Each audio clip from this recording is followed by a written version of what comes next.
في امتحانات قريبه والسيناريو اللي كيتعاود مع كاع التلاميذ والطلبه هو هذاك الاحساس القاتل ملي كتحل الورقه وكتنسى كل شيء. كتلقى راسك عارف باللي قريتي ديك المعلومه ولكن ما قدرتيش تجبدها من دماغك. كتحس باللي دماغك بحال الغربال، المعلومه اللي كتدخلها من اليمين كتخرج من اليسار. وبزاف منكم كيظنوا باللي المشكل في الذكاء او الذاكره، ولكن الصدمه هي ان العلم كيقول العكس. المشكل ماشي في الستوكاج ديال دماغك، المشكل في الطريقه اللي كتعامل بها مع ديك الماكينه الجباره اللي عندك بين ودنيك. في هذا الفيديو ومن بعد بحث طويل في علم النفس المعرفي ودراسات على كيفاش كتخدم ذاكره الانسان، غنعطيك الساروت اللي غيخليك تعقل على كل معلومه رجعتيها او قريتيها. غنفهموا علاش الدماغ كيمحي المعلومات وكيفاش تخدع منحنى النسيان والسر اللي كيديروه اوائل التلاميذ اللي كيبان لك كيجيبوا نقاط بلا مجهود. فريح في شيكوان ودير الكيت وركز معايا مزيان. وإلا كنتي مستعد تبدل حياتك الدراسيه جيب ورقه وستيلو، وإلا كنتي كتثق في هذا المحتوى خلي لايك وخلينا نبداو المعركه مع النسيان. اول حاجه خصنا نفهموها هي واحد المفهوم كيتسمى في علم النفس وهم المعرفه. فاش كتشد الكتاب وكتبقى تقرا وتعاود في نفس الفقره وكتدوز فوق منها بالفطر الصفر، ودماغك كيخليك تحس باللي كون هاني هذه المعلومه داخله للميموار. علاش كتحس بهذا الاحساس؟ حيت المعلومه ولات مالوفه لعينيك، ولكن الفخ هو ان الالفه ماشي هي الاستيعاب. الدماغ ديالك كيعجز، كيشوف المعلومه قدام عينيك وكيقول لك صافي هذه راك عارفها، فكيهمل يدير ليها روابط عصبيه قويه لهذه المعلومه. وملي كتمشي للامتحان العين ديالك ما كيكونش قدامها هذا النص، والدماغ ما كيلقاش ديك الروابط اللي بناها فكيوقع البلوكاج. هذه هي اول غلطه كيديروها 90% من التلاميذ والطلبه، كيقراو باش يتعرفوا على المعلومه ماشي باش يسترجعوها. فصديقي الذاكره بحال العضله، الا ما كديرش مجهود كل مره باش تجبد المعلومه من الداخل عمرها ما غتولي الذاكره عندك قويه. النسيان هو الاختيار الافتراضي للدماغ، حيت الدماغ مبرمج باش يمسح اي حاجه كيشوفها ماشي مهمه باش يوفر واحد النوع ديال الطاقه. والحل هو نغيروا الطريقه من الاستهلاك الى الانتاج. في عام 1885 واحد العالم سميتو هيرمان ايفنهاوس اكتشف واحد المنحنى سميتو منحنى النسيان. لقى باللي بنادم كينسى تقريبا 50% من داكشي اللي تعلمه في ظرف ساعه واحده، ومور 24 ساعه كيبقى عاقل غير على 30%. يعني المجهود اللي درتي البارح اليوم طار النص ديالو. هذا الشيء كيعني باللي المراجعه ليله الامتحان هي انتحار، حيت الدماغ كيكون في قمه المسح العشوائي. الحل اللي اقترحه هذا العالم هو التكرار المتباعد. شنو هو التكرار المتباعد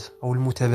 الفكره هي انك خاصك تراجع المعلومه في اللحظه اللي الدماغ ديالك يلاه بدا كينساها. هنا فين كتعطى الصدمه للدماغ وكتقول ليه هذه المعلومه راه مهمه ما تمسحهاش. الجدول المثالي هو تراجع مورا 10 دقائق ومورا نهار ومورا 3 ايام ومورا سيمانه ومورا شهر. هذه الطريقه كتخلي المعلومه تنتقل من الذاكره قصيره المدى اللي كتمسح دغيا للذاكره بعيده المدى اللي كتبقى مسجله بحال السميه ديالك، بحال السميه ديال العائله ديالك الى غير ذلك المعلومات المهمه. فتخيل معايا بنفس المجهود ولكن بتوزيع زمني ذكي غتولي الذاكره ديالك حديديه. ودابا غندوزو لواحد من اقوى الاسرار في تاريخ التعلم، تقنيه ريتشارد فيمان. هذا السيد كان عالم فيزياء وكان كيتسمى المبسط العظيم، فين ما كان كيقول الا ما قدرتيش تشرح الفكره ديالك لطفل عنده 8 سنين فانت اصلا ما فاهمهاش. تقنيه بسيطه ولكن المفعول ديالها سحري. فاش تسالي شي درس سد الكتاب وتخيل قدامك واحد الشخص ما فاهم والو في ديك الماده وحاول تشرح ليه الدرس بالدارجه وبابسط الكلمات الممكنه. فاش غتبدا تشرح غتحس باللي كاينين شي بلايص بلوكيتي فيهم، هادوك هما ثغرات الفهم اللي عندك. رجع للكتاب وسد دوك الثغرات وعاود شرح من جديد. هاد العمليه كتجبر الدماغ ديالك يفكك المعلومه ويركبها بالاسلوب ديالك الخاص. فملي كتركب المعلومه بالاسلوب ديالك كتولي جزء منك وما كيبقاش الدماغ كيتعامل معها بحال واحد الجسم غريب باغي تخلص منه. هذه هي المرحله اللي كتنتقل فيها من الحفاظه للفهم العميق. بزاف منكم كيقول لي باللي الامتحان ما بقى ليه والو